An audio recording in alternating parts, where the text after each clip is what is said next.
खुद डगमगा रहे हैं, डगमगा रहा है, उनकी भाषा शैली डगमगा रही है, उनका मानसिक संतुलन सही नहीं है। बिहार को तो वो बर्बाद कर दिए हैं। प्रदेश उनको बिहार राज्य जहां वो मुख्यमंत्री रहे वो नहीं संभला, वो देश को संभालने चले हैं। मोदी जी से मुकाबला नीतीश जी का कहीं से है ही नहीं।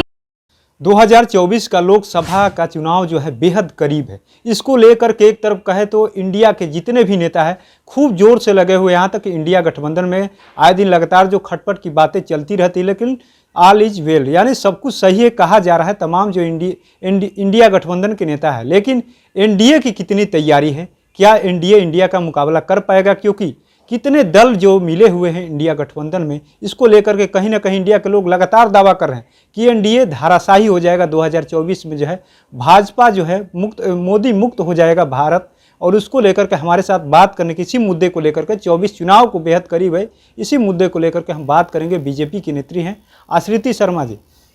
कहा जा रहा है इंडिया जो है 24 का चुनाव में फतह करने जा रहा है एनडीए के खिलाफ। जी देखिए, उनके पास कुछ भी नहीं है कहने और करने के लिए, ना विज़न है ना किसी तरह का रोड मैप है। उनका जो पूर्व का जितना भी कार्य रहा है वो सारा विफल हो चुका है।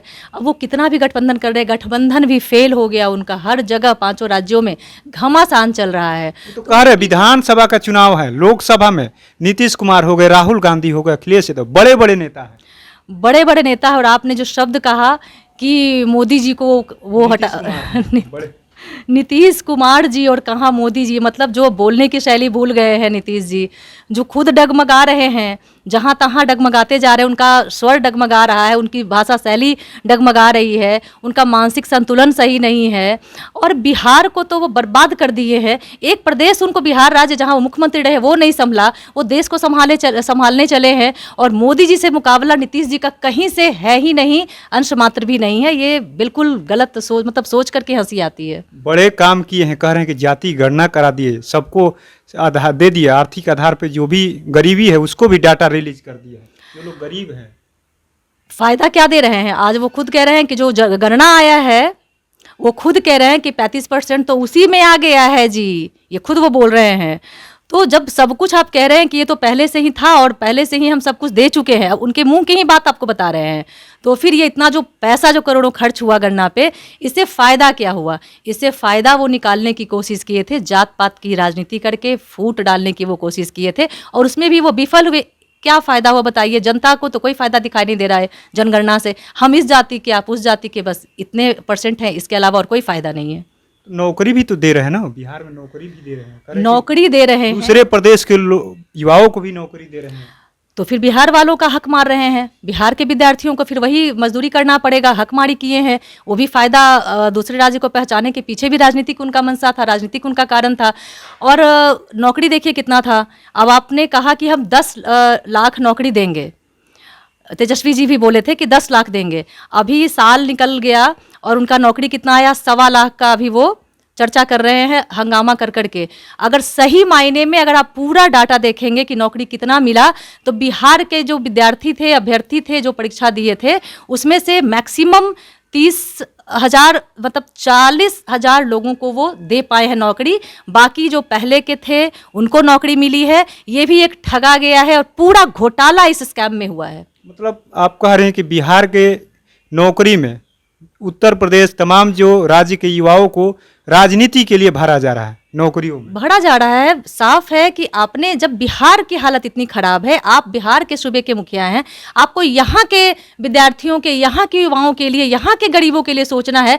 अब आप नौकरी अगर आप बाहर से बुलाकर दे रहे हैं तो आप सोचिए कि यहाँ के विद्यार्थी फिर बाहर जाएंगे कमाने के लिए, तो क्या करेंगे? वो तो कह रहे हैं कि हम कितने अच्छे हैं कि गुजरात वाले को, हरियाणा वाले को, उत्तर प्रदेश वाले को, बीजेपी शासित राज्यों को बेरोजगार हैं वहाँ हम बुला करके नौकरी दे रहे हैं।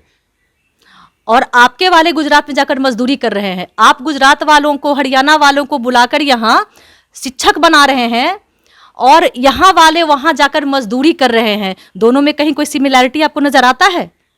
कितना गलत बात है ये। 24 को लेकर तैयारी क्या है आप लोगों की?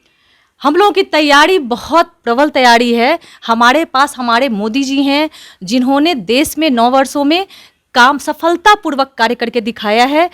सभी वर्ग के लोगों की उन्होंने जितना योजना लाया उसमें सबका साथ और सबका विकास जो है उसका उन्होंने ध्यान रखा है और वो प्रयास में लगे हैं।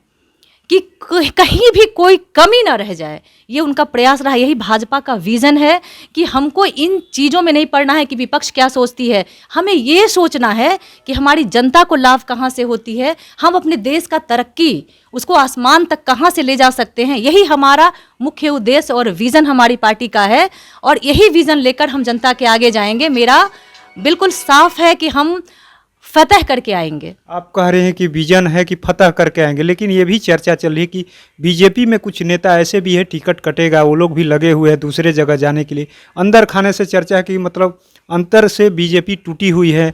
टिकट शेयरिंग को भी जो एनडीए में नेता शामिल है वो लोग भी दबाव बना रहे हैं बीजेपी के ऊपर कि हम इतना टिकट लेंगे, नहीं तो फिर हम बाहर जाएंगे। ऐसा कुछ बात देखिए, अगर बिहार की बात करें, क्योंकि हम लोग बिहार से हैं, तो बिहार की बात करेंगे। लोकसभा की बात हम लोग कर रहे हैं, बिहार लोकसभा की। तो टूट फूट की जहां तक बात है, तो आप देख रहे हैं कि एनडीए की क्या हालत है, किस प्रकार की टूट फूट हुई है। कुछ रह नहीं गया है, उनके कोई नेता नहीं रह गए हैं, बिखर गया है पार्टी। और उसी जगह अगर आप भाजपा को देखें तो भाजपा में ऐसी टूट फूट कभी नहीं हुई है कि हड़कंप मच जाए। अब जहां तक है कि अगर किन्हीं को कुछ अंदर अंदर दिमाग में चल रहा होगा, तो दिमाग का तो कोई मैप करने का, उसको पढ़ने का कोई भी ऐसा मशीन आया नहीं है।